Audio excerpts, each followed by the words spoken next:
Hey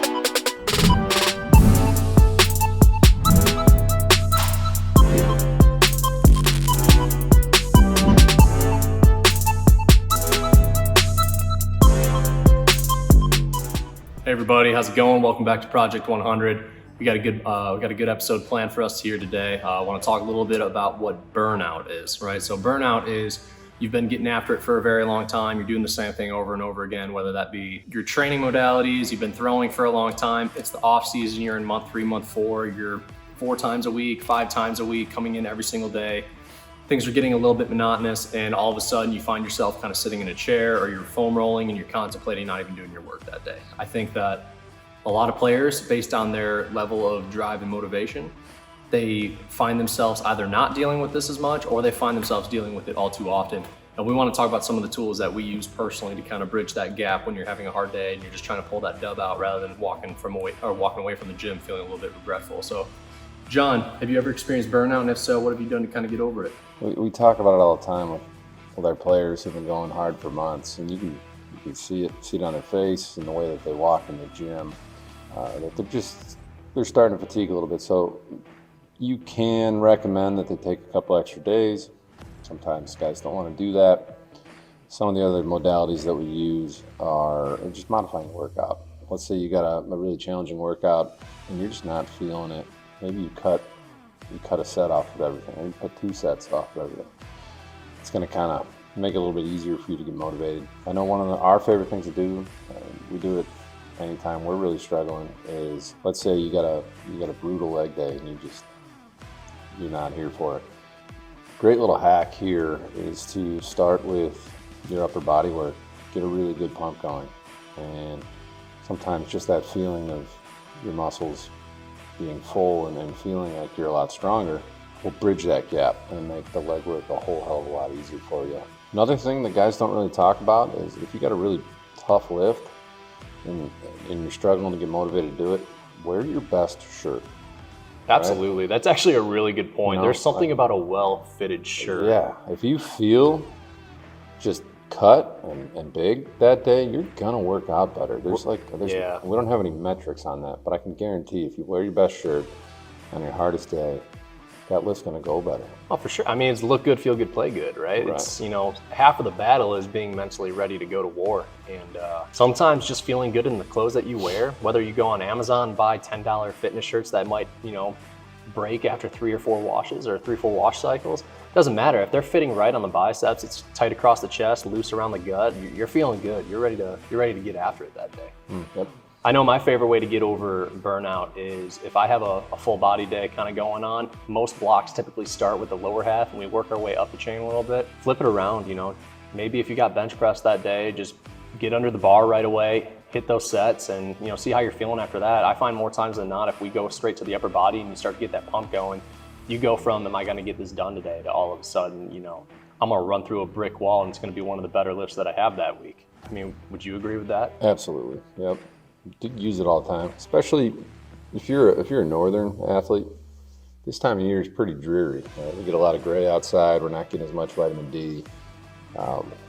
That affects our mood and it affects our ability to just stay motivated and positive as we walk into a weight room. So finding things that make us feel really good like that can really, really help. The winter drags on here, and by January, it's dog days of training. You sometimes just got to get through them. I think another important, let's call this a skill for you guys, is the ability to redefine dubs or W's, right? What I mean by that is, and some days aren't, you may not have just a huge lift in you, but getting some stuff done in a productive, maybe it's 10, 15, 20 minutes to at least maintain, that's as good as a progressive lift on a lot of days.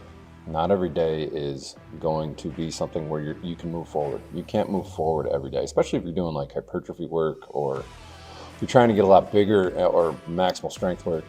Not every day is a day that you can push yourself like that. So a victory on a day where you're just beaten and sore or demotivated is still getting 15, 20 minutes of quality mobility that's applicable to you, still getting 5 to 10 minutes of arm care, or maybe it's locking in your nutrition for that day. Like okay, I'm not going to go to the gym today. I'm too beaten. I'm demotivated. But I'm gonna do really well in the kitchen. I'm gonna get 9-10 hours of sleep. Those are victories, just as important as the victories in the weight room. So when you're burnt out, there's still ways you can progress as an athlete, as a human, physically and mentally to get better.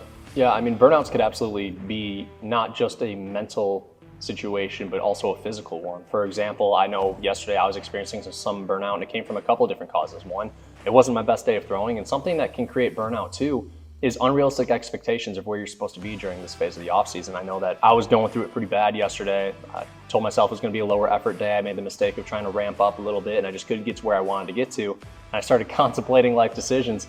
And I know that, John checked in on me in the other room and was just like, hey man, listen, you're only 3-4 weeks into throwing. You're treating yourself like you're 9 to 10 weeks into throwing, and that's just not a realistic expectation for you to be at. So be mindful of where you're at. Make sure that you understand that this is a marathon, it's not a sprint.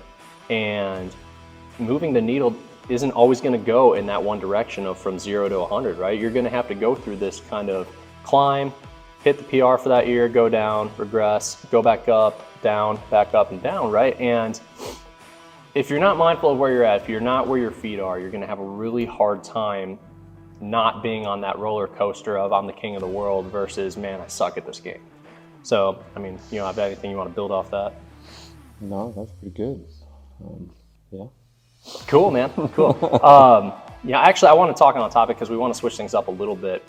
So, we're not huge into the market of venting or ranting about things, but this kind of sparked an interest in me the other day, and I think that we're not the only ones here when it comes to people on the development side of the game. And this might be a hot take, but listen, let me start by saying this. We've had high school guys, college guys reach out to us telling us that they're feeling burnout, right? And they're on the more physical side of things. They're noticing that their velocity is dropping substantially. Their arm feels terrible all the time. And then we talk about their season as a whole or a total, and we're just like, all right, well, walk us through this. What did your year look like? And all of a sudden we got players going, coach had me starting on Tuesdays, going 7 innings, then he'd have me starting on Saturdays. And all of a sudden I was starting on Wednesday, and we played 45 games this summer and I threw 86 innings.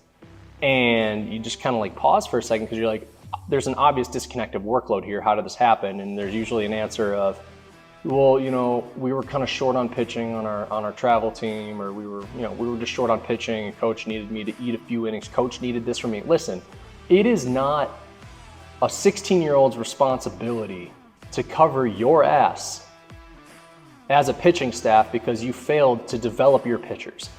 If you are struggling to get innings out of your guys, then that's an area of focus that you need to focus on as a coach. Don't ask 16-year-olds to cover yourself, because at the end of the day, your 16U managerial record isn't going to be anything that changes their lives. It is about the future of the next generation of players. It is not about where your feet are, making sure that you get the best win-loss scenario possible while you burn out little Timmy along the way. I mean, is this something that bothers you as well?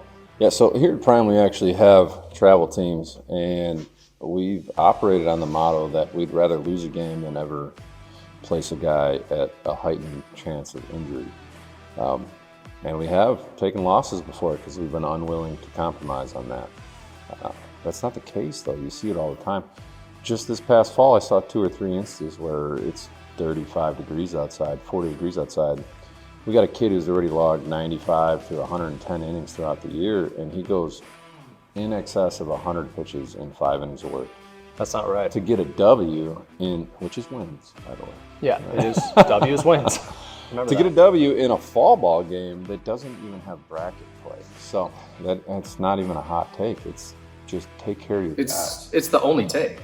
Yeah, there really should be nobody arguing this. Odds are, if you're arguing it, you're probably that coach. So let this be a message to you. Stop burning your 16, 17U players just for the sake of a win. It's not that important. What's important is them getting the best opportunity, giving them an opportunity to play at the collegiate level, maybe earn a scholarship, maybe set them up for the rest of their lives, just by making sure that you take care of them. Don't be burning them out just for your own personal gain. Yeah. What do you say? Yeah. Anyways, thank you for tuning in to Project 100. I hope you enjoyed some of the content here. If you have any comments or if you have any questions that you should drop them below. We'd love to hear what you want to know. You know, we're going to talk about this week over week, and this is a long process. Again, it's a marathon, not a journey. And if you have anything that you want to know about, be sure to tell us. Or if you got hot takes, leave them in the comments. Absolutely. If you got hot takes, let's them. get after it. I want to read your hot takes too. So, all right, thanks for tuning in. We'll check you out next week.